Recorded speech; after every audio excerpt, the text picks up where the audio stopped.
அஸ்ஸலாமு அலைக்கும் வரஹ்மத்துல்லாஹி வபரகாத்துஹு.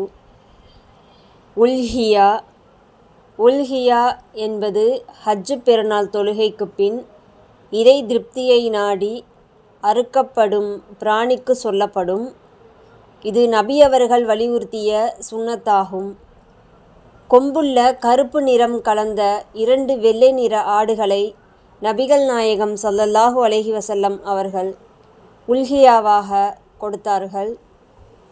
உல்ஹியா கொடுப்பதற்கு தகுதியான பிராணிகள் ஆடு, மாடு, ஒட்டகம்.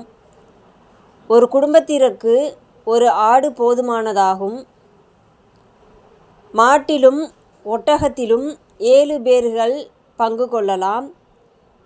உல்ஹியாவிற்கான கால்நடைகளில் கீழ்கண்ட குறைகள் இருக்கக்கூடாது: கண் குருடு, கடுமையான நோயானவை, மிகவும் மெலிந்தவை, நொண்டியானவை, அங்கங்கள் குறையுள்ளவை. நேரம்: ஹஜ்ஜு பெருநாள் தொழுகைக்கு பின் அறுக்க வேண்டும். யார் தொழுகைக்கு முன் அறுக்கின்றாரோ அது உல்ஹியாவாகாது.